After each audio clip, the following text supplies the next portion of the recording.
Welcome to today's explainer. Listen, I want you to picture your financial life as a massive cross-country road trip. The ultimate destination? A comfortable, completely secure retirement. But before you just throw your bags in the trunk and hit the gas, there's a big question you've got to ask yourself. Are we there yet? It's the classic, slightly annoying question from the backseat, right? But when it comes to your retirement account, this question carries a whole lot more weight. It isn't just about passing the time. It is the ultimate measure of your long-term financial readiness. Are you actually on track? Have you packed the right gear? Today, we're popping the hood on your financial strategy, pulling insights from basic accounting, some pretty dense mutual fund prospectuses, and even the absolute latest in cybersecurity blueprints. So here's our itinerary for today's explainer. First, fueling your financial vehicle. Number 2, navigating the investment map. Third, beware the hidden tolls. Fourth, locking your financial doors. And finally, number 5, we're going to ask that big question once again. Are we there yet? Let's hit the road. Stop number 1, fueling your financial vehicle, where we'll look at understanding accounts and assets. Okay, before we can grow our wealth, we need to know where it actually lives. Check out this structural breakdown of wealth based on standard bookkeeping. Think of this kind of like the plumbing for your wealth. The core engine of your retirement journey relies on systematically moving money out of your nominal accounts, your everyday income and expenses, and parking it safely into your real and personal long-term assets. By understanding this basic separation, you can intentionally direct your everyday cash flow straight into the gas tank of your financial vehicle. And this brings us to a huge contrast. Think of a high-yield savings account over on the left as a safe, well-lit parking lot. According to our sources from the credit union industry, it's highly liquid and protected, which is perfect for everyday savings, right? But it offers lower long-term growth. Meanwhile, equity investments on the right, that's the fast lane. The mutual fund prospectuses we're looking at explicitly point out that equity investments involve heightened volatility and possible loss of principal. It's a bumpy ride, but they offer the engine for way higher potential long-term growth. You absolutely need both for a balanced trip, but reaching that retirement destination heavily relies on merging into that fast lane. Which brings us to section 2, navigating the investment map, funds and growth. Because once you're in the fast lane, you need to know your route. Our source material includes prospectuses from major heavyweights like Fidelity, Vanguard, and Principal. And honestly, they reveal a pretty diverse map of mutual fund options. Index funds act like a broad GPS. They just track specific market segments without trying to outsmart them. Then you've got blue chip growth funds, which focus on large, stable companies. That's a relatively smooth ride. But if you dive into the mid and small cap funds, the prospectuses issue a really fascinating clear warning. These are subject to much more fluctuation in value and carry additional risks compared to the big guys. They offer a bumpier road, sure, but potentially a much faster arrival time. And finally, international index funds offer global exposure, diversifying your route right across borders. The trick is choosing the mix that matches your stomach for a bumpy ride. Now, what if you just want to put your navigation on autopilot? Well, our sources define target date funds. This is basically cruise control for your retirement account.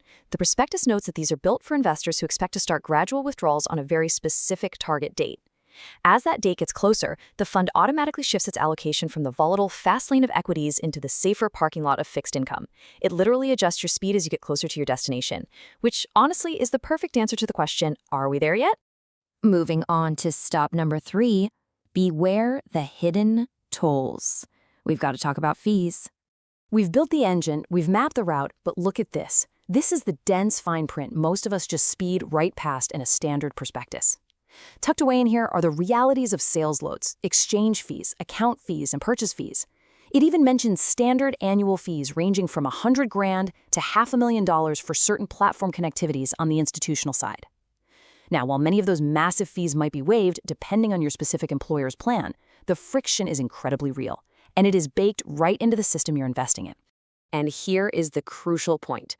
This is a stark warning that appears almost verbatim across the prospectuses from Principal, Fidelity, and Vanguard. Quote, the cumulative effect of fees and expenses can substantially reduce the growth of a participant's or beneficiary's retirement account. Guys, it's not just a one-time toll booth. It's a slow leak in your gas tank. Over a 30-year journey, a seemingly tiny percentage in annual fees compounds, quietly siphoning off a massive chunk of your potential end balance. So what can you actually do about this? This leads us to a highly actionable step highlighted right in the documents. You absolutely must pay attention to the specific share class made available under your plan. Why? Because different share classes of the exact same mutual fund may have vastly different fee structures. As the documents state, expenses are deducted directly from the income earned by the investment option. That means your dividends and your investment results will literally differ just based on the share class you happen to hold. It's exactly like paying a premium toll for the exact same stretch of highway. You really have to check your route. Okay, Section 4, locking your financial doors. We're talking modern security. Think about it. You wouldn't park a car full of valuables in a bad neighborhood with the doors unlocked and the keys in the ignition, right? But surprisingly, our biggest vulnerability isn't some complex computer glitch, it's us. According to 2024 data from AwareGo, a massive 67% of employees suffer from security fatigue. They feel completely overwhelmed by constant security prompts and strict password rotation policies. We've all been there, staring at a screen, trying to remember if we used an exclamation point or a dollar sign for our mandatory spring password update. And what happens when we get fatigued? We take dangerous workarounds. We write passwords on sticky notes, or worse, we reuse the same weak password across 10 different financial sites. The very policies meant to protect us are actually creating human risk through sheer exhaustion. To combat this fatigue, the security industry is adopting what's called the 2026 Blueprint. And this is great news because it officially retires those outdated, frustrating password rules. You know the ones, requiring a capital letter, a number, and a bizarre symbol. Instead, the new standard focuses on memorable passphrases. The strategy is clear. Prioritize length over complexity, avoid common patterns, prioritize human risk management to reduce that daily fatigue, and finally, use randomness, like stringing together 4 completely unrelated words to build an unshakable defense against modern attacks. Look, if you take one thing away regarding your digital security today, let it be this number, 16. A 16-character minimum is the new standard. Why? Well, because modern hackers using AI and brute force software can crack an 8-character password packed with complex symbols in less than an hour.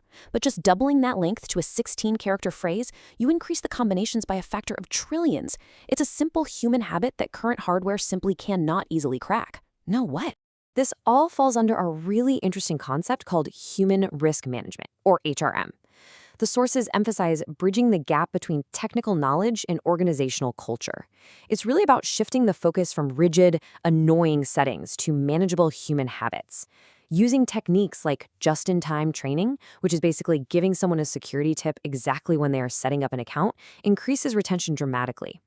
Ultimately, it's about building a culture where putting on your digital seatbelt and locking your doors is easy and automatic. It completely avoids that dangerous burnout. All right, we've made it to stop number 5. Are we there yet? Let's do our final evaluation. So, we return to that question from the backseat one last time, but let's rephrase it. Ask yourself, is your financial vehicle properly fueled with consistent assets? Is your map clearly defined with the right mix of funds for your timeline? Have you actually optimized your route to avoid those cumulative, wealth-draining fees? And finally, are your digital doors locked tight with a 16-character passphrase? You might not be at the destination just yet, but tonight, pull out your prospectus, check your passwords, ask yourself, what hidden leak is draining your retirement fuel right now? Thanks so much for joining me on this explainer, and I'll see you on the road next time.